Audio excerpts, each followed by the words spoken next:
Hi, everybody. Thank you for being here with me today, and thank you to Toronto Webfest for having me. As mentioned, I'm Letitia Kagwa. I'm the Environmental Sustainability Lead at the CBC, and today we'll be talking about sustainable production, which is basically the core of my job, which is basically the art of creating great content while minimizing your environmental impact. Next slide, please. So you've probably noticed an uptick in conversations and reporting on climate change. Maybe that's part of why you're here today. It's undeniable that the effects of climate change are all around us, from endless forest fires to floods, human displacement, biodiversity loss. It's clear that if we don't take drastic action now, things are going to get much worse. So the good thing is, though, there are lots of ways that we can continue to experience a high quality of life, but while not harming the planet. There's so many streams of intelligence and a lot of great approaches that we can lean on, including indigenous scientific approaches and Western technologies.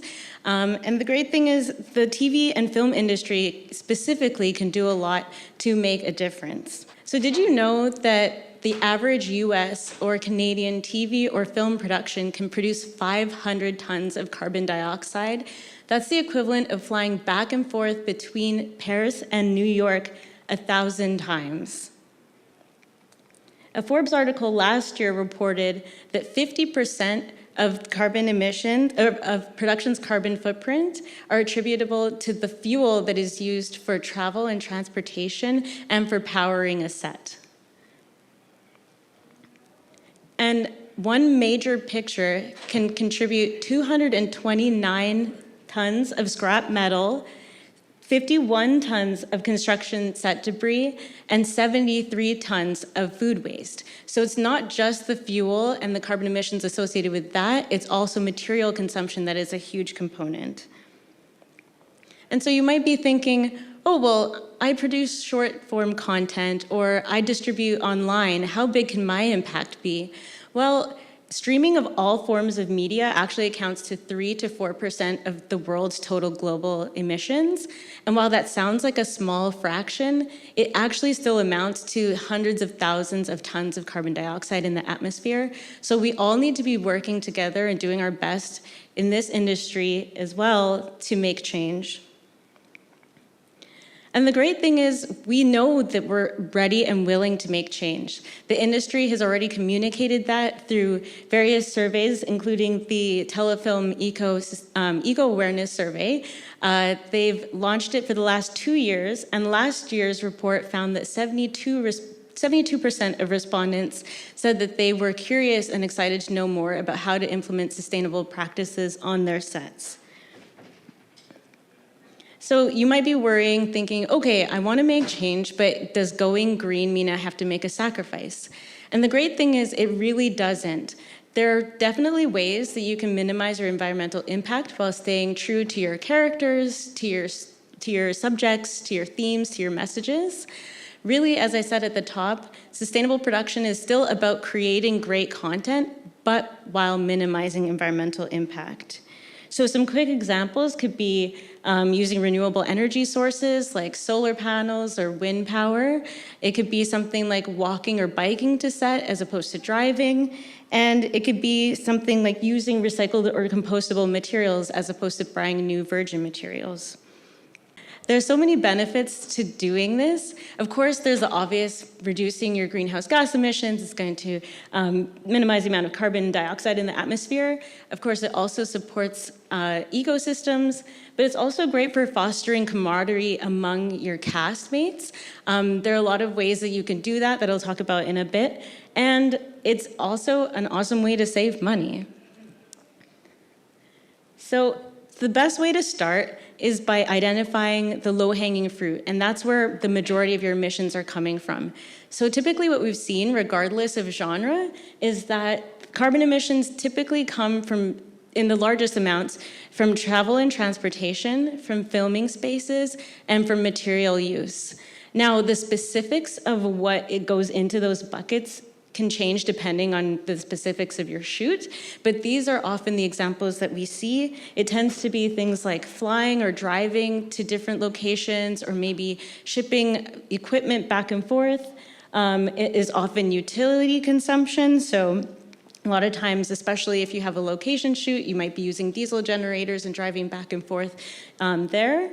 And then when it comes to materials, building and furnishing a set can be really carbon intensive and resource intensive if you're using brand new materials.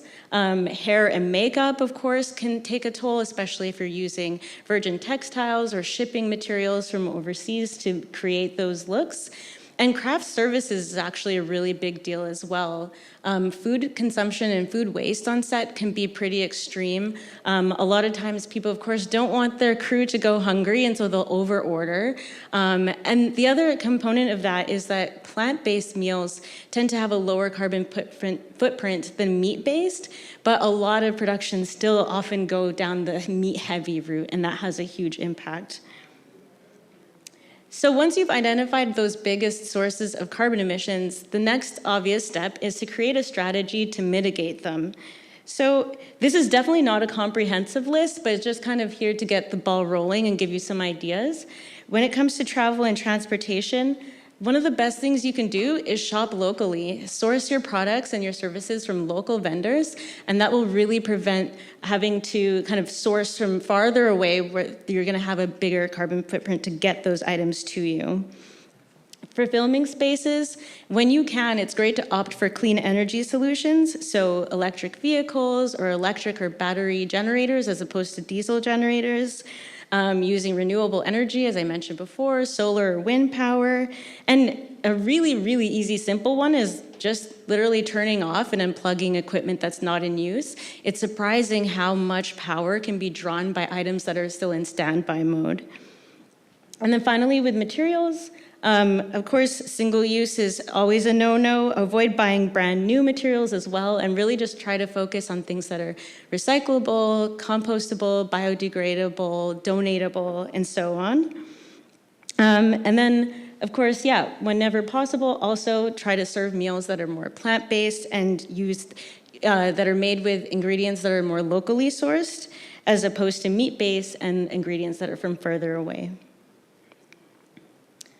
So if you've gone through all the trouble of creating this sustainability strategy, you really should spread the word about it and be proud.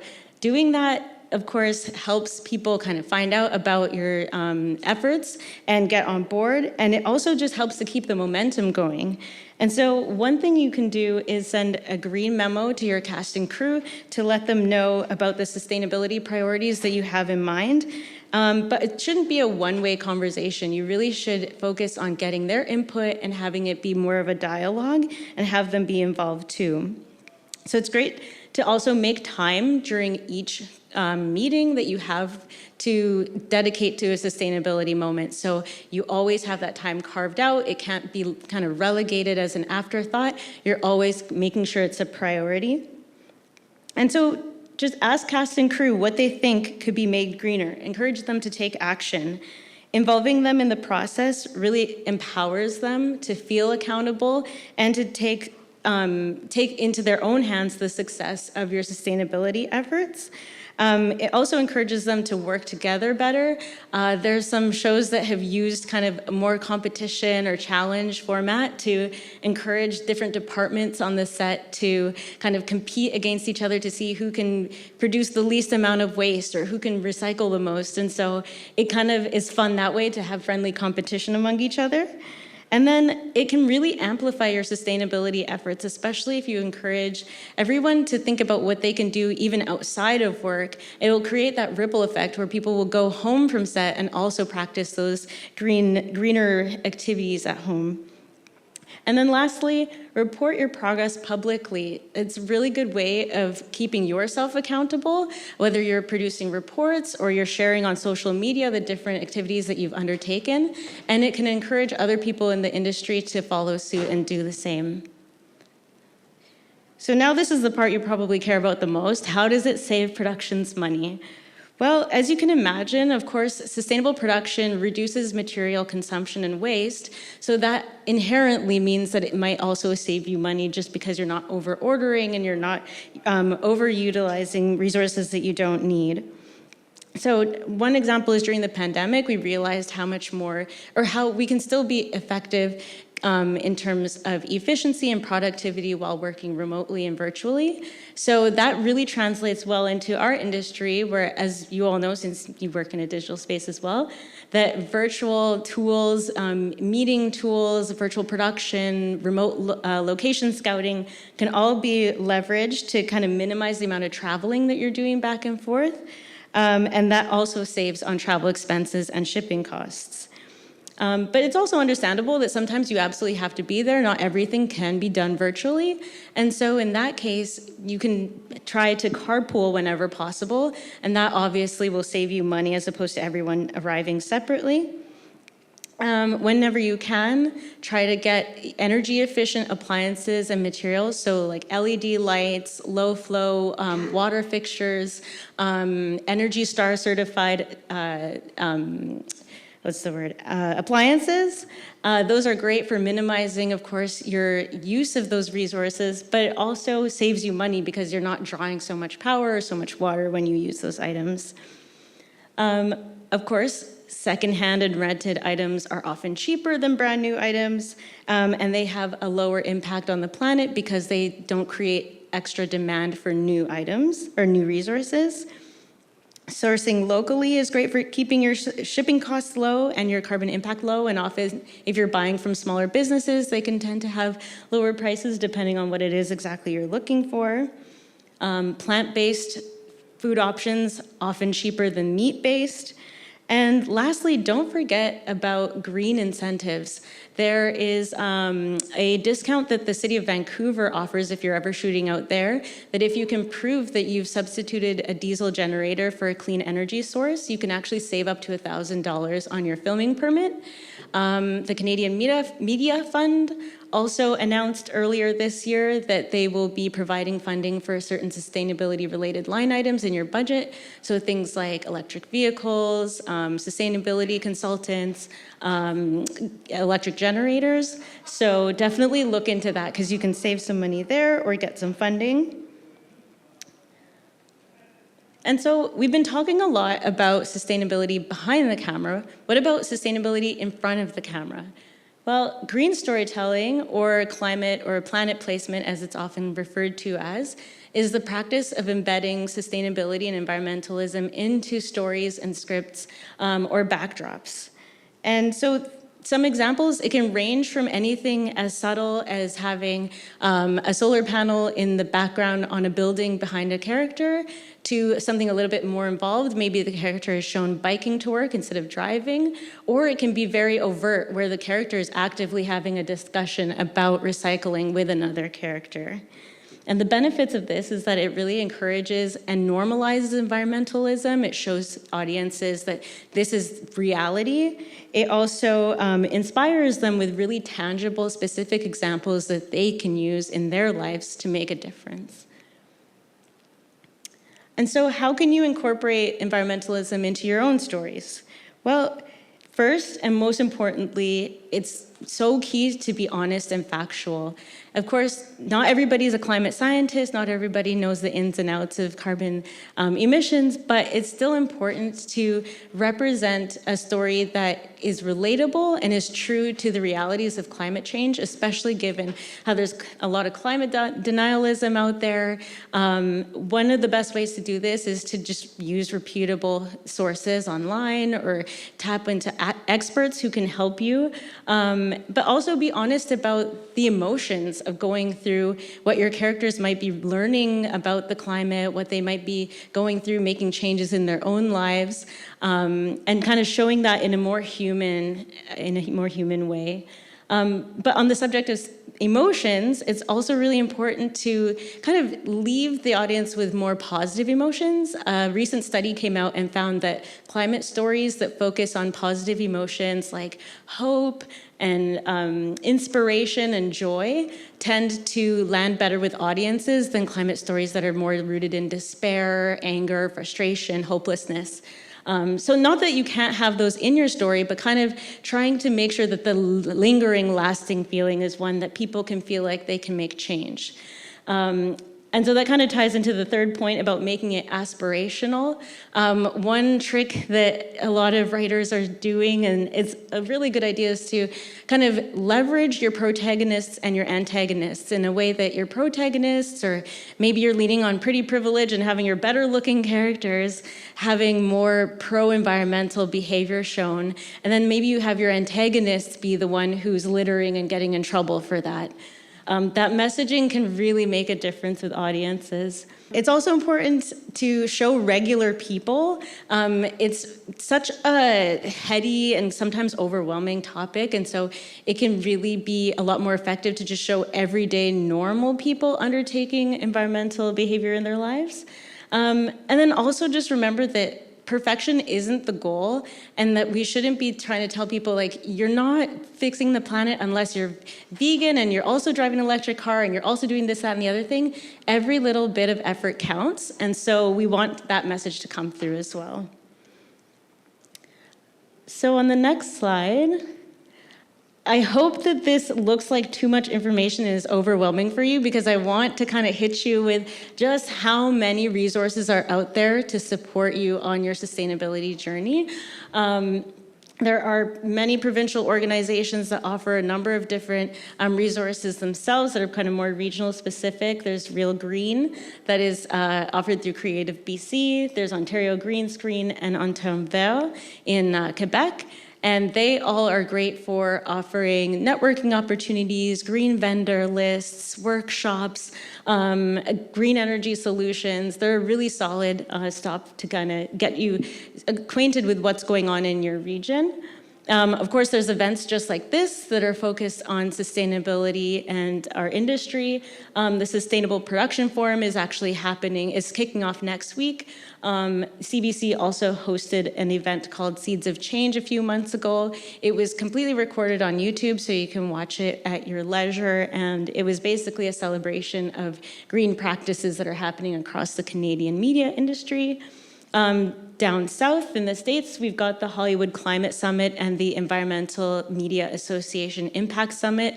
Both of those are incredible events, and they're also, I think both of them have a lot of virtual programming as well, so if you can't make it in person, you can definitely attend online, as well as the Sustainable Production Forum has a virtual component.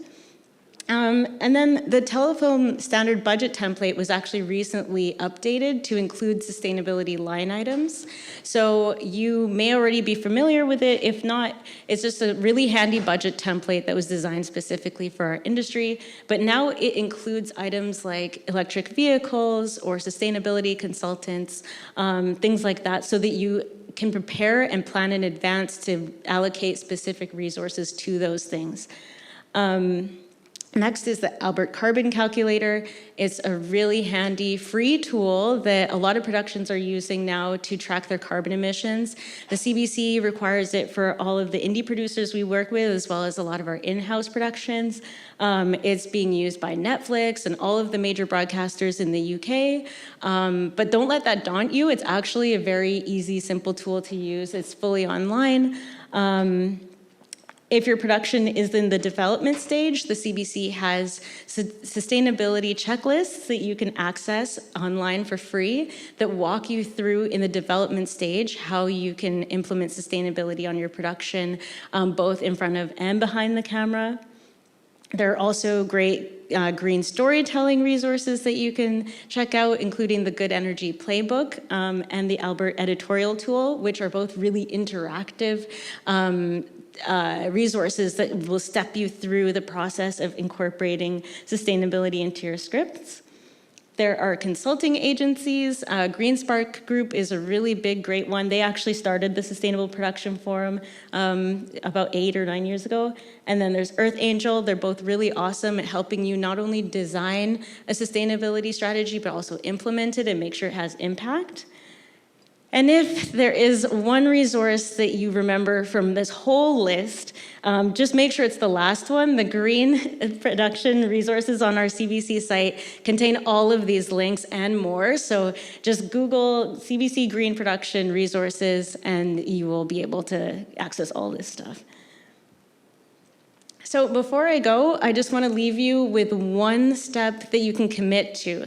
Promise me that after this talk, you will start discussing sustainability with all of your colleagues, all of your cast and crew, your vendors, your suppliers. Make sure you're asking them things like, what are their ideas, or what are their challenges, or what are the things that have gone really well? The only way we can make change is if we start sharing information with each other and supporting each other. So please do that when you're done here today. Thank you.